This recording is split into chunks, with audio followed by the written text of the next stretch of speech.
Hello my dear children. तो इस video में क्लास 9th के लिए हम लोग पढ़ने जा रहे हैं इक्वेशंस ऑफ मोशन। बच्चों, ये डेरिवेशन आपको थोड़ा सा मुश्किल लगता होगा क्योंकि फर्स्ट टाइम आप लोग पढ़ रहे हैं। फिर से आप लोग को डेरिवेशन और फिर उन सारे फार्मूलाज का एप्लीकेशन, अगर हम एप्लीकेशन नहीं जाने तो फिजिक्स हमने पढ़ा ही नहीं है। तो बच्चों, ये derivations of equations of motion हम लोग पढ़ने जा रहे हैं और इस इक्वेशन और इन सारे इक्वेशंस ऑफ मोशन को अब ध्यान से सुनोगे तो जैसे लगेगा इसमें तो कुछ है ही नहीं, लेकिन फर्स्ट टाइम तो थोड़ा सा मुश्किल लगता है बच्चों को। कोई भी पढ़े उसे थोड़ा सा मुश्किल लगेगा। तो बच्चों, let's start those equations of motion for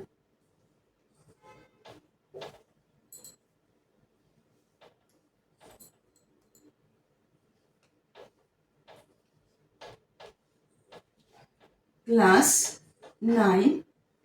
हमारा आज का टॉपिक है इक्वेशंस ऑफ मोशन। तो ये इक्वेशंस ऑफ मोशन है एक्चुअली क्या, हमने जब पढ़ा था कि अगर कोई ऑब्जेक्ट यूनिफॉर्म स्पीड से या यूनिफॉर्म वेलोसिटी से मूव करता है तो उसके द्वारा ट्रेवल डिस्टेंस निकालना आसान है। कौन सा फॉर्मूला यूज करते हैं जो कि हम लोग क्लास 7 से ही पढ़ते आ रहे हैं। उसके पहले भी मैथ में आपने पढ़ा होगा, speed is equal to distance upon time. हमने ये फॉर्मूला पढ़ा था और इस फॉर्मूला से ट्रेवल डिस्टेंस या स्पीड हम किसी मूविंग ऑब्जेक्ट का निकाल सकते हैं। बच्चों, अब देखिए और भी इक्वेशंस ऑफ मोशन है जो कि जब ऑब्जेक्ट एक्सेलरेटेड मोशन में होगा, जब ऑब्जेक्ट यूनिफॉर्म वेलोसिटी से या यूनिफॉर्म स्पीड से ट्रेवल नहीं करेगा, उस समय हम लोग इक्वेशंस ऑफ मोशन का यूज करते हैं। और कौन सा होगा, वो होगा एक्सेलरेटेड मोशन के लिए, मीन्स उसका वेलोसिटी चेंज हो रहा होगा, या तो बढ़ रहा होगा या घट रहा होगा। उस स्थिति में हम लोग इक्वेशंस ऑफ मोशन का यूज करते हैं। और वो क्या है, ये है हमारा first equation of motion, v is equal to u plus a t. जहाँ क्या v क्या है, फाइनल वेलोसिटी, u है इनिशियल वेलोसिटी, a है acceleration and t stands for time. दूसरा इक्वेशन ऑफ मोशन है s is equal to u t plus 1/2 at square. ये हमारा दूसरा इक्वेशन ऑफ मोशन है बच्चों। यहाँ s डिस्टेंस को रिप्रेजेंट करता है। बच्चों, आपके दिमाग में होगा s स्टैंड्स फॉर वो स्पीड, बट नॉट हियर।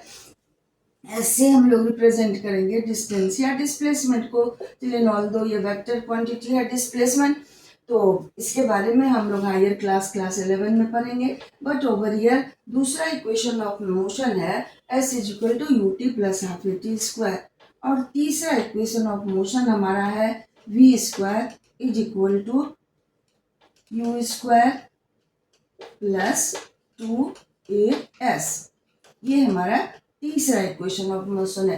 तो बच्चों, ऐसे इक्वेशन ऑफ मोशन को पूछा है क्या, तो क्या कहिएगा, relation between initial velocity, final velocity, acceleration, travel distance and time. तो इससे जो बनता है फॉर्मूला उसे ही हम लोग इक्वेशन ऑफ मोशन कहते हैं बच्चों। तो ये हमारा हो गया इक्वेशंस ऑफ मोशन, ये 3 इक्वेशंस ऑफ मोशन। इधर हम लिख देते हैं u stands for initial velocity, initial velocity, v stands for final velocity, t stands for time, already we know, s stands for distance or displacement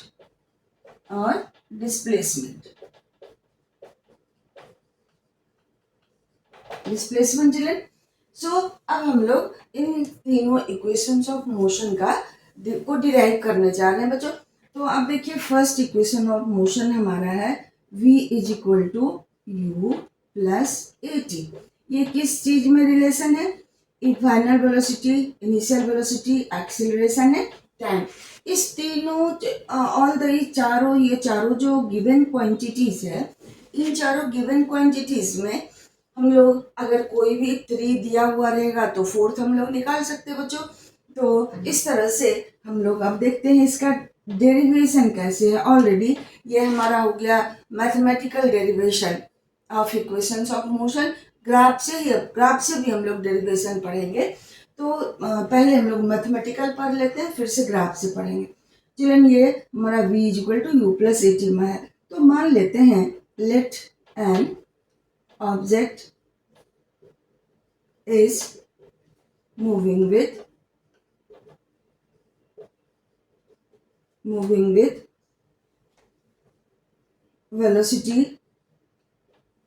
velocity u and uniform acceleration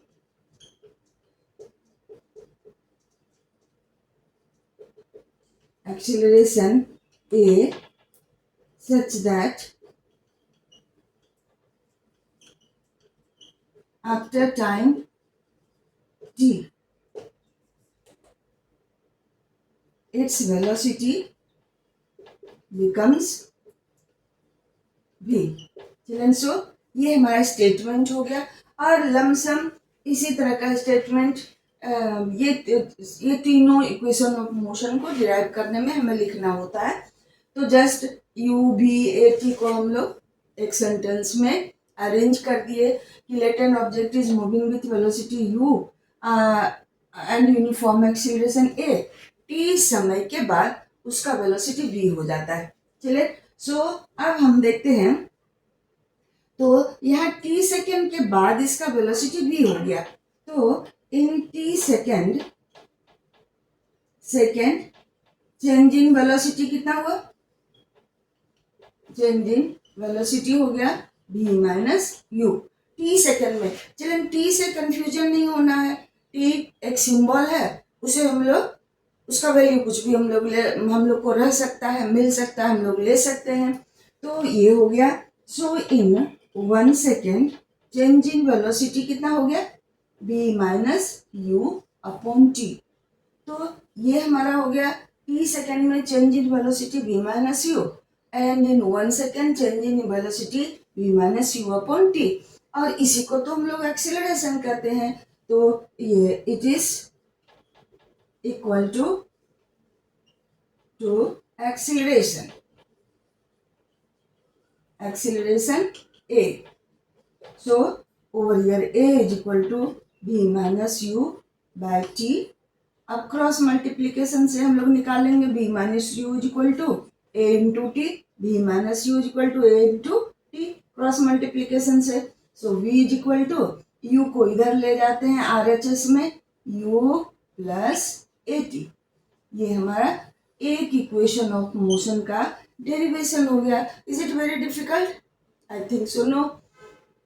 बच्चों, तो अगर आप ध्यान से देखे होंगे, अगर सिंपल सी बात आपने इनिशियल वेलोसिटी को समझा, फाइनल वेलोसिटी इट मीन्स जरूर ही ऑब्जेक्ट क्या हो रहा है, वो उसका स्पीड बढ़ रहा है, उसका वेलोसिटी बढ़ रहा है। तभी तो हमें इनिशियल वेलोसिटी भी दिया हुआ है, फाइनल वेलोसिटी भी दिया हुआ है।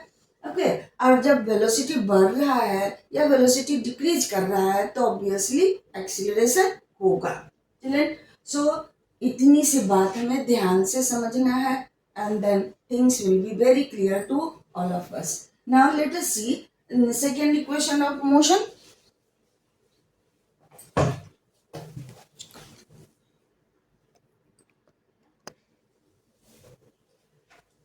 ओके, चलिए, तो नेक्स्ट हमारा सेकेंड इक्वेशन ऑफ मोशन है s is equal to ut plus 1/2 at square. ut plus 1/2 at square. Children, अब हमें ये इक्वेशन डिराइव करना है। तो फर्स्ट इक्वेशन में क्या था, हम लोग v निकाल सकते थे, u निकाल सकते थे, a निकाल सकते थे, t निकाल सकते थे। बट जब हमें ट्रेवल डिस्टेंस निकालना होगा या डिस्प्लेसमेंट निकालना होगा तब हमें इस इक्वेशन ऑफ मोशन का यूज करना पड़ेगा। But according to the given value, यहाँ क्या दिया हुआ है, u का वैल्यू रहना चाहिए टी का रहना चाहिए, एक्सीलरेशन होना चाहिए, तभी हम ट्रेवल डिस्टेंस निकाल सकते हैं। चिल्ड्रन, सो अब हम लोग स्टेटमेंट लिखते हैं। Let an object is moving with velocity u and uniform acceleration a, such that after t second its velocity becomes v and travel distance is s।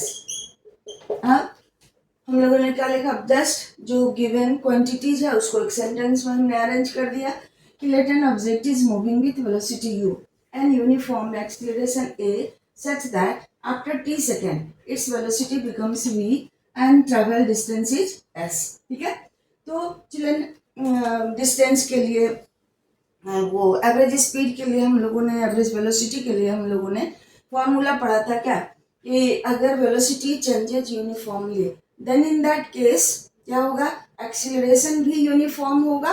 और उस केस में हम लोग एवरेज वेलोसिटी निकाल सकते हैं कैसे, initial velocity plus final velocity divided by 2। Good, so यहाँ हम लोग एवरेज ट्रेवल डिस्टेंस निकालते हैं। Travel distance is equal to average velocity into time।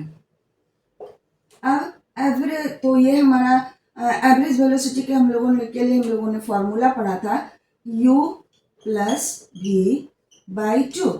कब, जब वेलोसिटी चेंजेज यूनिफॉर्मली, तो u प्लस v बाई 2 और यहाँ हमें टाइम लिखना है। बच्चों अब क्या करते हैं, ये जो हमारा v है इसके लिए हम लोग जो इक्वेशन 1 पढ़े थे उससे हम लोग v का वैल्यू पुट कर देते हैं। Putting v is equal to u plus at in this equation. अब क्या कीजिएगा, u plus at into t divided by 2। अब फिर और इसको आगे सॉल्व करते हैं हम लोग, u प्लस u 2u, ये हमारा हो गया 2u plus 80 into T, 80 square हो गया चिल्ड्रन, 80 स्क्वायर, और ये 2 तो है ही, 2ut प्लस 2ut, और ये हमारा 80 स्क्वायर है बाय 2। अब क्या करते हैं, इसको अलग कर लीजिए,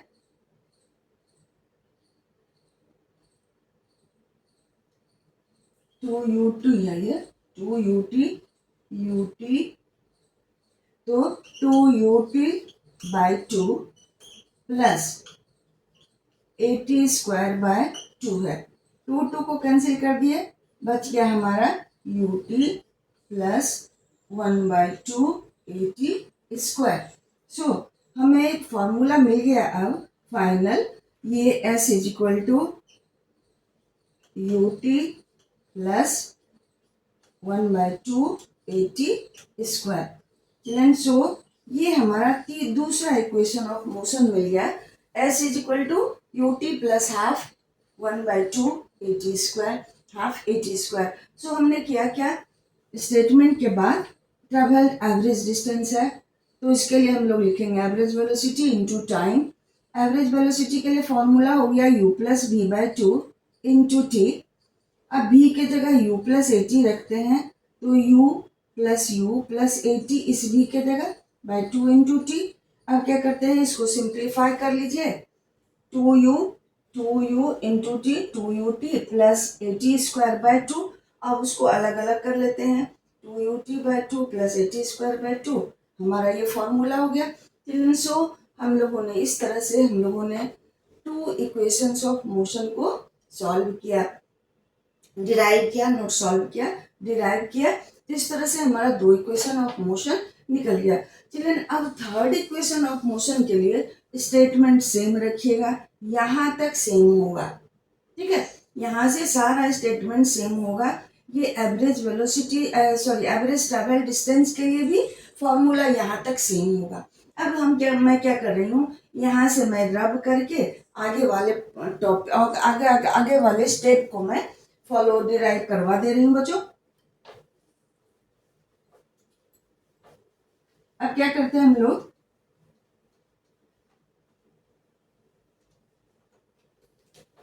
ये जो फॉर्मूला था v equal to u plus a t, इससे क्या कीजिएगा, t का वैल्यू इस बार निकालेंगे, t निकालिएगा तो हमारा हो जाएगा b minus u upon a, b minus u upon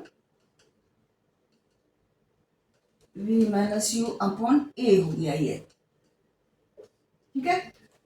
अब इसमें क्या करते हैं, t का वैल्यू पुट कर देते हैं,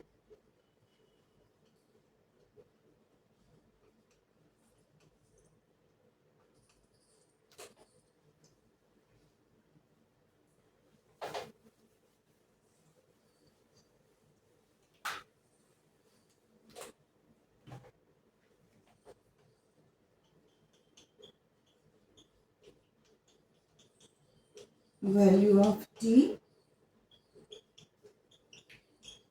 in above फॉर्मूला। तो s इज इक्वल टू हमारा हो गया b plus you by two, ये तो पहले से है, और t के जगह हम लोग यहाँ से b माइनस यू बाई ए लिखते हैं, दिस वन इज a, तो हो गया ये हमारा b minus u by a. अब क्या करोगे, v plus u into b minus u, a plus b into a minus b हो गया, तो ये हमारा हो गया कितना, v square minus u square by two a. अब ये s इज इक्वल टू इतना है, अब क्या कीजिएगा, क्रॉस मल्टीप्लीकेशन कर देते हैं हम, v square minus u square by two a s, so v square is equal to u square plus two a s हो गया। ये हमारा थर्ड इक्वेशन ऑफ मोशन भी सॉल्व हो गया। इस तरह से चिल्ड्रन ये तीनों इक्वेशंस ऑफ मोशन को हमने डिराइव कर लिया। अब इस पर बेस्ड हम लोग कुछ न्यूमेरिकल सॉल्व करेंगे। आफ्टर दैट हम लोग ग्राफ पढ़ेंगे। ग्राफिकल डेरिवेशन भी इन इक्वेशंस ऑफ मोशन का है, बट अगर आपका ग्राफ समझा हुआ रहेगा then that from that graph आप अच्छे से निकाल सकते हो, डिराइव कर सकते हो इक्वेशंस ऑफ मोशन को, और उस पर बेस्ड प्रॉब्लम भी हम लोग सॉल्व कर सकते हैं children. So today you understand all these nicely. After that, in next video I will solve at least 10 equations, 10 numericals based on this one. That will help you a lot, that will help you to practice a lot. So thank you for watching, and if there is any discrepancy in my video, please write in the comment box so that I can improve that one. That will make me happy children, because I am using my free time these days, and that will make my happy that you are getting benefited from my hard work. So thank you very much.